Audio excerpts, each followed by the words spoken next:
ಇವತ್ತು ಇಡೀ ರಾಜ್ಯದಲ್ಲಿ ಶಿವರಾತ್ರಿ ಸಂಭ್ರಮ ಮನೆ ಮಾಡಿದೆ. ಆದರೆ ಇದೇ ನಡುವೆ ಒಂದು ಭೀಕರ ದುರಂತ ಕೂಡ ಸಂಭವಿಸಿದೆ.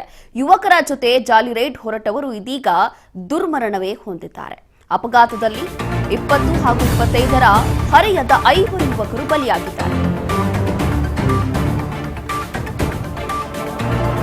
ಎದೆ ಎತ್ತರಕ್ಕೆ ಬೆಳೆದ ಮಕ್ಕಳನ್ನ ಕಳೆದುಕೊಂಡವರು ಇದೀಗ ಒದ್ದಾಡುತ್ತಿದ್ದಾರೆ.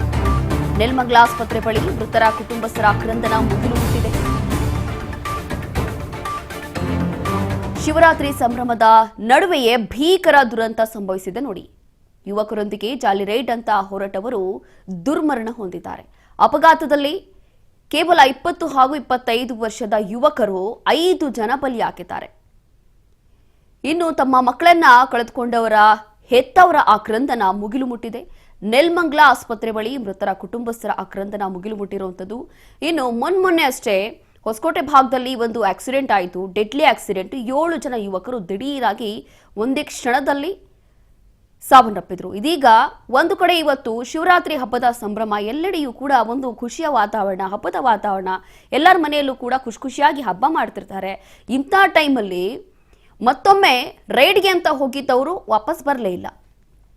5 ಜನ ಯುವಕರು ಮೃತಪಟ್ಟಿದ್ದಾರೆ.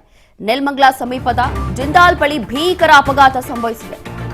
ನಿಯಂತ್ರಣ ಸಿಗದೆ ಡಿವೈಡರ್ಗೆ ಹಾರಿ ಕೆಎಸ್ಆರ್ಟಿಸಿ ಬಸ್ಗೆ ಕಾರ್ ಡಿಕ್ಕಿ ಹೊಡೆದಿದೆ. ತುಮಕೂರು ರಸ್ತೆ ಜಿಂದಾಲ್ ಫ್ಲೈಓವರ್ ಬಳಿ ನಡೆದಿರುವಂತಹ ಅಪಘಾತ.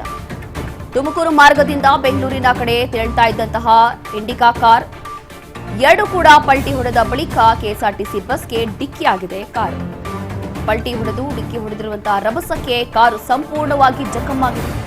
ಪರಿಣಾಮ ಕೆಎಸ್ಆರ್ಟಿಸಿ ಬಸ್ನ ಮುಂದಿನ ಭಾಗ ಸಂಪೂರ್ಣವಾಗಿ ಡ್ಯಾಮೇಜ್ ಆಗಿದೆ. ಬಸ್ನಲ್ಲಿದ್ದಂತಹ 42 ಮಂದಿ ಪ್ರಯಾಣಿಕರಿಗೆ ಯಾವುದೇ ಅಪಾಯ ಆಗಲಿಲ್ಲ. ಆದರೆ ಕಾರಿನಲ್ಲಿದ್ದಂತಹ 5 ಮಂದಿ ಪೈಕಿ ಸ್ಥಳದಲ್ಲೇ 4 ಸಾವನ್ನಪ್ಪಿದ್ದಾರೆ. ಲಲಿತ್ ಅವ್ರ ಫ್ರೆಂಡ್ ಒಬ್ರು ಫೋನ್ ಮಾಡಿ ಹೇಳಿದ್ರು 1:30 ಅವಾಗ ನಮ್ಗೆ ಗೊತ್ತಾಗಿ ಈ ಥರ ಆಕ್ಸಿಡೆಂಟ್. ಬೆಳಿಗ್ಗೆ ದೇವಸ್ಥಾನಕ್ಕೆ ಅಂತ ಹೋಗಿದ್ರು, ಕುಣಗಲ್ ಹತ್ರ ಅದು ದೇವಸ್ಥಾನಕ್ಕೆ ಹೋಗ್ತೀನಿ ಅಂತ ಮನೇಲಿ ಹೇಳ್ಬಿಟ್ಟು ಹೋಗಿದಂತೆ. ನಮ್ಮ ಅಕ್ಕನ ಮಗನೇ ಲಲಿತ್ ಅಂತ.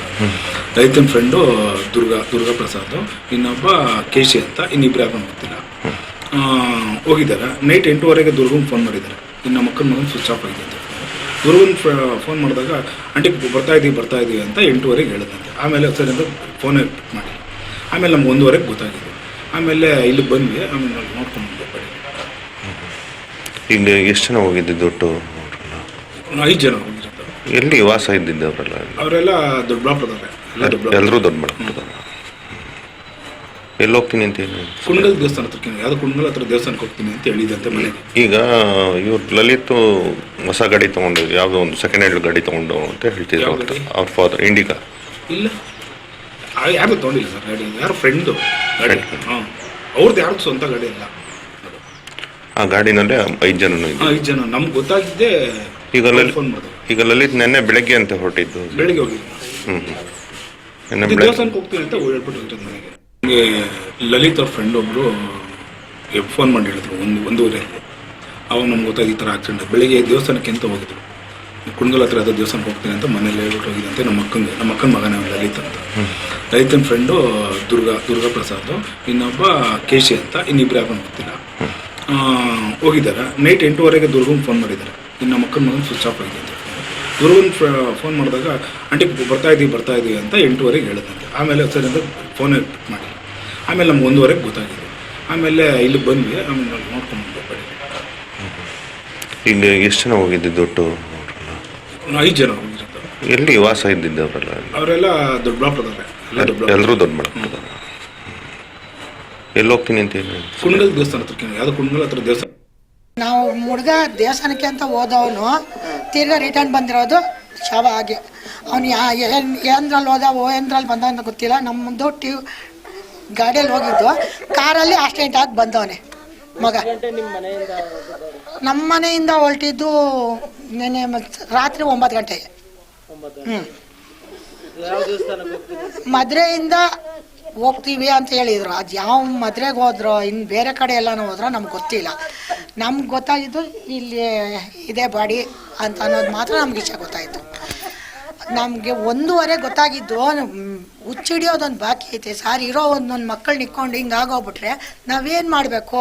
ನಾವೇನ ಆಸ್ತಿ ಅಂತ ಚೆನ್ನಾಗಿ ಹೇಳ್ತೇವೆ, ಒಂದು ಆಸ್ತಿ ಅದನ್ನೇ ಕಳ್ಕೊಂಡು. ರಾತ್ರಿ ನನಗೆ ಮನೆಗೆ 8:30 ಬಂದವನೆ. ಬಂದು ಅವ್ರ ತಾಯಿಗೆ ಬೇಕರಿಯಲ್ಲಿ ಐಟಮ್ ಕೊಡಿಸ್ಬಿಟ್ಟು ತಮ್ಮನಿಗೂ ಒಂದು ಬನ್ ಕೊಡಿಸ್ಬಿಟ್ಟು ನಾನು ಬರ್ತೀನಿ ಅಂತ ಹೇಳ್ಬಿಟ್ಟು ಹೋಗೋನೆ. ಹಿಂಗೆ ಕೆಲಸಕ್ಕೆ ಹೋಗ್ತೀನಿ ಅಂತನೂ ಹೇಳಿಲ್ಲ, ನನಗೆ ಆಚೆ ಹೋಗ್ತೀನಿ ಅಂತಲೂ ಹೇಳಿಲ್ಲ. ಹೇಳ್ದೆ ಕೇಳಿದ್ರೆ ಆಚೆ ಹೋಗಿರೋದು. ಇವಾಗ ನೋಡ್ರೆ ಶವ ಆಗಿ ಬಂದವನೆ. ನಾನು ಏನು ಮಾಡಲಿ? ನನ್ನ ನೋವು ಯಾರಿಗೆ ಹೇಳ್ಕೊಳ್ಳಿ? ಆ ಶವನ್ ಬಾಡಿ ನೋಡೋಕ್ಕಾಗ್ತಾ ಇಲ್ಲ ಅಲ್ಲಿ ನಮ್ಮ ಕೈಯಲ್ಲಿ. ಇನ್ನು 17 ವರ್ಷ ಅವನಿಗಿನ್ನ, 18 ಕೂಡ ತುಂಬಿಲ್ಲ ಅವನಿಗಿನ್ನ. ಜಾತ್ರೆ ಇತ್ತು, ಜಾತ್ರೆಯಿಂದನು ಜೊತೆಗೆ ಕರ್ಕೊಂಡು ಹೋಗಿ ಬಾಳೆಹಣ್ಣುಗಳು ಹಾಕ್ಸ್ಕೊಂಡು ಎಲ್ಲ ಥರ ಇದು ಮಾಡಿಸ್ಕೊಂಡು ಅವ್ನ ನಗ್ನಾಗ್ತಾ ಏನು ಬೇಕೋ ಅವ್ನಿಗೆಲ್ಲ ವ್ಯವಸ್ಥೆ ಮಾಡಿದ್ದೀವಿ. ಏನು ಕುಂತು ಕುದ್ರೆ ಇಲ್ದಂಗೆ ಮಾಡಿದ್ದೀವಿ. ಕೊನೆಗೆ ನೋಡಿದ್ರೆ